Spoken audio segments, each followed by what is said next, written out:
Merci beaucoup. L'objectif de cette réunion, de cette rencontre aujourd'hui, c'est de pouvoir apporter la vraie information à la communauté togolaise et à l'opinion internationale, surtout vous, les journalistes ici au Maghreb, sur la réalité de l'actualité au Togo. Et donc nous avons vu que le bureau de Unir Maghreb, ils ont essayé de présenter l'actualité togolaise depuis août jusqu'à ce jour.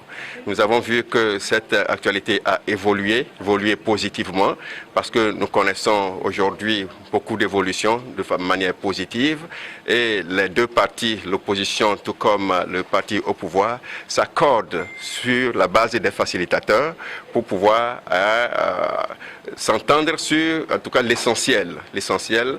Donc, ce que nous voulons ici véhiculer aux journalistes et tout comme à l'opinion internationale, c'est que le Togo se porte bien, le Togo se porte à merveille, et que surtout les hommes d'affaires qui s'intéressent au marché togolais, nous avons profité de l'occasion pour les inviter à venir investir au Togo, parce que le Togo, c'est un pays d'avenir, du fait que par rapport à sa position géographique, le Togo présente beaucoup d'atouts.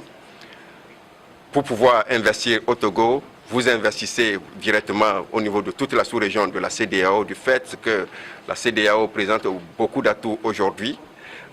Vous investissez pour non seulement les 7 millions d'habitants que comptent les Togolais, mais pour toute la sous-région ouest africaine.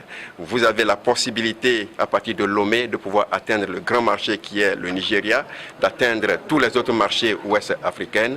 Le Togo a un port, le seul port en eau profonde. Donc au plan économique, aujourd'hui, le Togo se porte à merveille.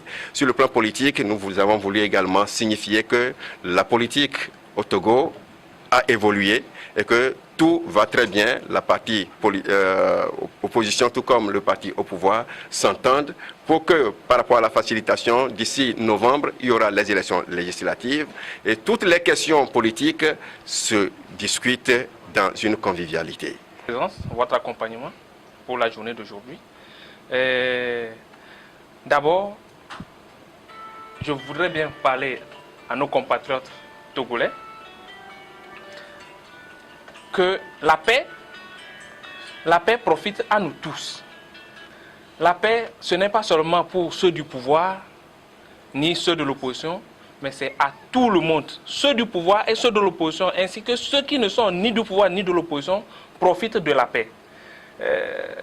Un climat délétère au Togo ne profite à personne.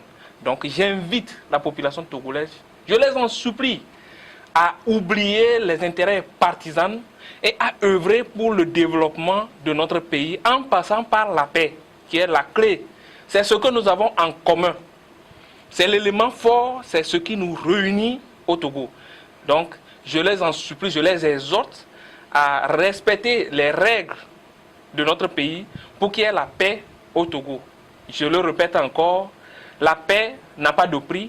La paix profite à nous tous, ceux de l'opposition comme ceux du pouvoir. Créer un climat délétère au Togo, en tout cas, ça ne profite à personne. Et nous voulons tous la paix.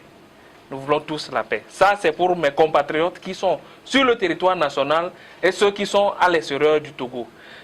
Ceux qui sont à l'étranger, qui essaient d'instrumentaliser la population togolaise, ceux qui sont sur le territoire, pour qu'il y ait de troubles à l'ordre public, je les exhorte à voir ce qui se passe dans leur pays d'accueil, que s'il y a des troubles dans leur pays, s'ils peuvent vivre là-bas.